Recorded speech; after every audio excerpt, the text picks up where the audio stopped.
અમદાવાદ સહિત રાજ્યભરમાં બુધવારના ઠંડીમાં આંશિક ઘટાડો નોંધાયો હતો। તેમ છતાં 4 શહેરોમાં ઠંડીનો પારો 10 ડિગ્રીથી નીચે નોંધાયો, જેમાં નલિયામાં સૌથી વધુ 7.5 ડિગ્રી તાપમાન નોંધાયું। રાજકોટમાં 9.3 ડિગ્રી તાપમાન, અમરેલીમાં 9.8 અને કેશોદમાં 9.9 ડિગ્રી તાપમાન નોંધાયું હતું। આ ઉપરાંત પોરબંદરમાં 10.5, ભુજમાં 10.6 ડિગ્રી, ગાંધીનગરમાં 12 ડિગ્રી, ડીસામાં 12.8 ડિગ્રી અને સુરેન્દ્રનગરમાં 12.5 ડિગ્રી ઠંડી નોંધાઈ હતી।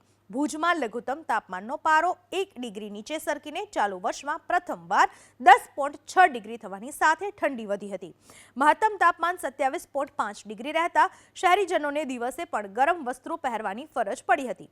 કંડલા એરપોર્ટ મથકે લઘુત્તમ તાપમાન 10.6 ડિગ્રી નોંધાયું હતું, જેના પગલે ગાંધીધામ, ગળપાદર સહિતના વિસ્તારમાં ઠંડીનો ચમકારો અનુભવાયો હતો।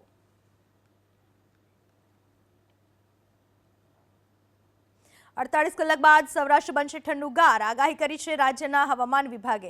હવામાન વિભાગના મતે રાજકોટ અને પોરબંદરમાં કોલ્ડવેવ અને ઠંડીનું યલો એલર્ટ આપવામાં આવ્યું છે, તો કચ્છમાં ઠંડીના જોરમાં ઘટાડાનું અનુમાન વ્યક્ત કરાયું છે। આ ઉપરાંત ઉત્તર અને મધ્ય ગુજરાત તથા દક્ષિણ ગુજરાતના ભાગોમાં લઘુત્તમ તાપમાનમાં 1 થી 2 ડિગ્રી વધારો થશે।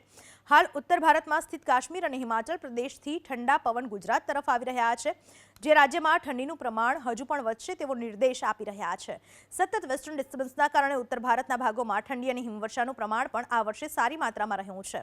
બીજી તરફ રાજસ્થાન અને પાકિસ્તાનમાં વાતાવરણના ઉપલા સ્તરમાં એન્ટી સાયક્લોન રચાયું છે, જેના કારણે વાતાવરણમાંથી ભેજનું પ્રમાણ ખેંચાઈ રહ્યું છે, જેની અસર કચ્છ સુધી પણ પહોંચી છે।